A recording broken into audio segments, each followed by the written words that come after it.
All right, guys, today we are looking at terms, expressions, and equations. So the first thing we're going to be looking at is a few key terms here. The first one being a constant. Now, we've looked at a constant before, but we didn't call it that. And it's just a number by itself. So -3, 0, 56 would all be constants. So it can be positive or negative, and it's just by itself. A term could be a constant, or it could have one or more pronumerals. And these are things that are separated by addition and subtraction symbols. So it could be a constant like -3. It could be a pronumeral by itself. It could be a pronumeral multiplied by another pronumeral. Or it could be a constant multiplied by a pronumeral. All of these would be terms. If it had an addition or subtraction in between, it would not be a term. That's when we call them expressions. So an expression can be a single term on its own or multiple terms with addition and subtraction symbols in between. They are either side of an equal sign. So there is no equal sign in an expression. So it could be a constant on its own.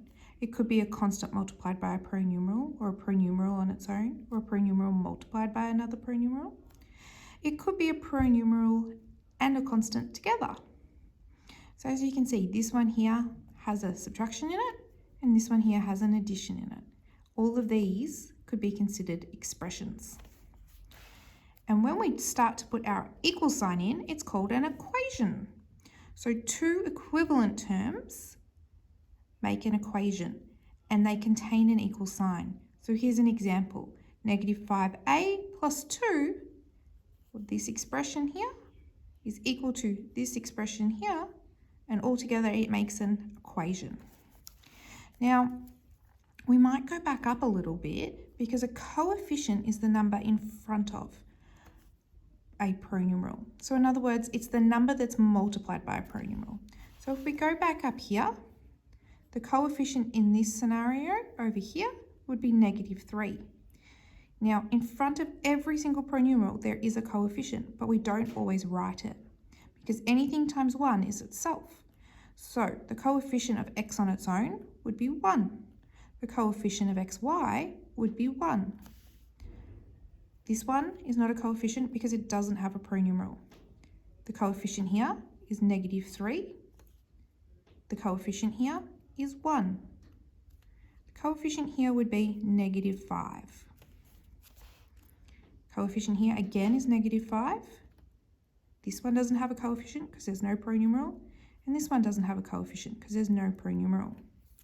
So if we were to look at an entire equation, we can break it up into its parts. The expression,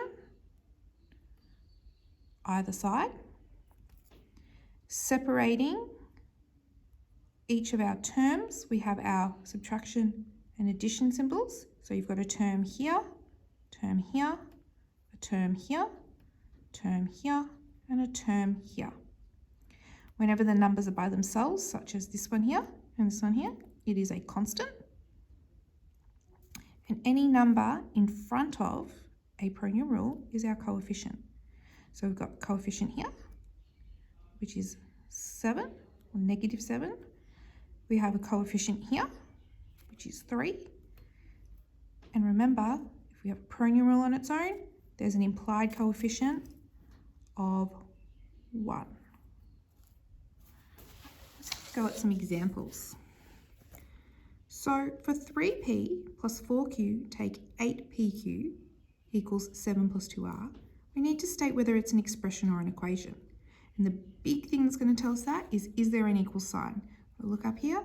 Yes, there is. So it's an equation. So we can write that in. It's an equation. Identify the coefficient of PQ.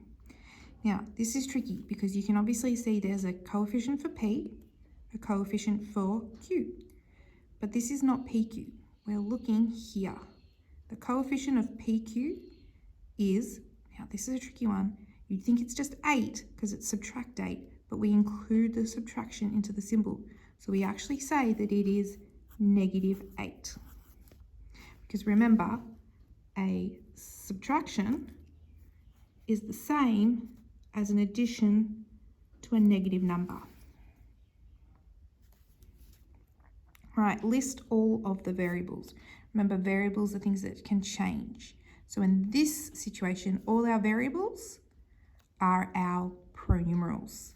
So we've got P, Q, PQ, and R. So P, Q, PQ, and R. Right, any constants, any numbers by themselves?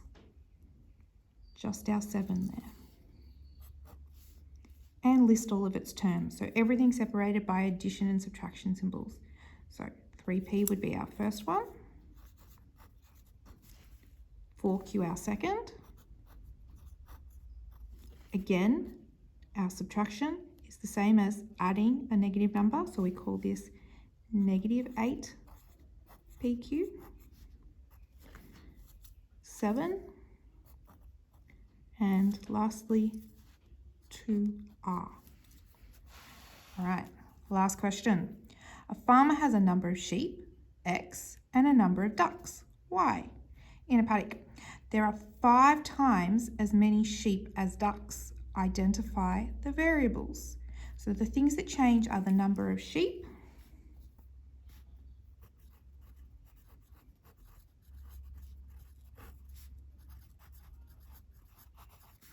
and the number of ducks.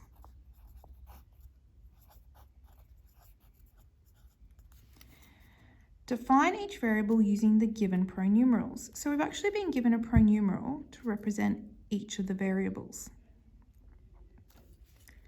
So what we do is we say let, whatever that first pronumeral is, X equal, and what does it represent? The number of sheep. So let X equal number of sheep.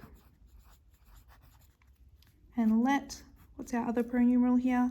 Y, and that represents the number of ducks. So let Y equal number of ducks. And you have to write it out like this. Finally, write it as an equation.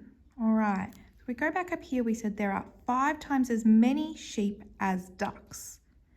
So 5 times, times meaning we have to multiply. So we're multiplying 5 times the sheep as the ducks. So we will do 5 times, we said X represents the number of sheep. And there is also a certain number of ducks.